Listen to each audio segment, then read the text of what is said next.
Hello बच्चों, चलिए प्रश्न को पढ़ते हैं। इसमें लिखा किसी चालक खोल द्वारा स्थिर वैद्युत परिरक्षण और जो बच्चों हमारा स्थिर चुंबकीय परिरक्षण, इसमें मूलभूत अंतर का कारण है। तो कौन सा कारण है बच्चों? तो इसमें से चार विकल्प दिए गए, सही विकल्पों का चयन करना है। तो बच्चों पहला विकल्प है स्थिर वैद्युत क्षेत्र रेखाएं आवेशों पर समाप्त हो सकती है तथा चालकों में मुक्त आवेश होते हैं। फिर बच्चों इसमें बी विकल्प है कि बी की रेखाएं यानी चुंबकीय क्षेत्र की रेखाएं समाप्त तो हो सकती है परंतु चालक उन्हें समाप्त नहीं कर सकते। सी विकल्प है कि बी की रेखाएं किसी भी पदार्थ पर समाप्त नहीं हो सकती तथा आदर्श परिरक्षण संभव नहीं है। तो डी विकल्प है कि उच्च चुंबकशीलता के पदार्थों के खोलों का उपयोग भीतरी क्षेत्र से बी की रेखाओं को विपथित करने के लिए किया जा सकता है। तो चलिए बच्चों इस प्रश्न की मूल अवधारणा को हम देख लेते हैं। तो यहाँ पर बच्चों में पता कि जो वैद्युत क्षेत्र की रेखाएं होती है बच्चों, वो धनावेश से निकलती है बच्चों, ऋणावेश की ओर जाती है बच्चों इस प्रकार से। तो मान लीजिए कोई हमारा धनावेश इस प्रकार है, तो यहाँ से वैद्युत क्षेत्र की रेखाएं चारों ओर निकलेंगी बच्चों और अनंत तक जाएंगी इस प्रकार से। और बच्चों इसी तरह अगर हमारा कोई ऋणावेश है बच्चों, तो यहाँ पर अनंत से आने वाली वैद्युत क्षेत्र की रेखाएं इस प्रकार से आएंगी और इस ऋणावेश पर इस प्रकार से समाप्त हो जाएंगी बच्चों इस प्रकार से। और बच्चों वैद्युत क्षेत्र में जो ऋणावेश पर है बच्चों, लगने वाला वैद्युत बल जो होता है वो वैद्युत क्षेत्र की विपरीत दिशा में लगता है तथा जो धनावेश है उस पर वैद्युत क्षेत्र की दिशा में बल लगता है।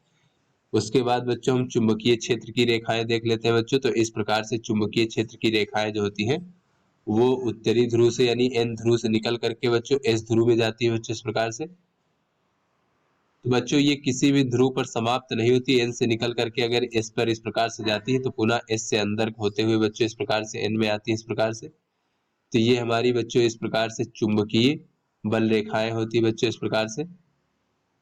तो ये किसी भी जगह पर किसी भी पदार्थ पर समाप्त नहीं हो सकती। चलिए बच्चों अपने प्रश्न को हल करते हैं। तो यहाँ पर हमें कहा जा रहा है कि चालक के पदार्थ के द्वारा किसी वस्तु का जो है चालक खोल द्वारा स्थिर वैद्युत परिरक्षण, यानी किसी वस्तु का जो है चालक पदार्थ के भीतर रखकर उसका वैद्युत क्षेत्र से परिरक्षण किया जाए।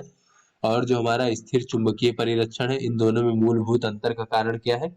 तो बच्चों ए विकल्प है कि स्थिर वैद्युत क्षेत्र रेखाएं आवेशों पर समाप्त हो सकती है तथा चालकों में मुक्त आवेश होता है।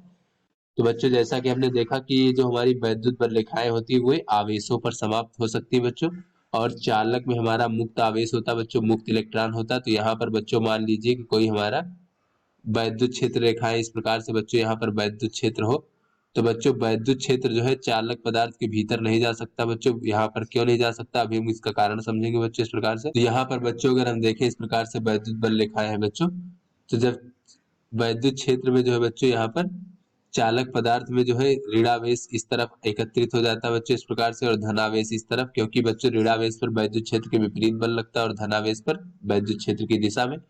तो बच्चों वैद्युत क्षेत्र के भीतर इस प्रकार से धनावेश से ऋणावेश की ओर वैद्युत क्षेत्र बाह्य वैद्युत क्षेत्र के विपरीत दिशा में बच्चों उत्पन्न हो जाता है। तो दोनों एक दूसरे को निरस्त कर देते हैं और इसके भीतर जो है परिणामी कोई वैद्युत क्षेत्र नहीं होता है चालक पदार्थ के भीतर।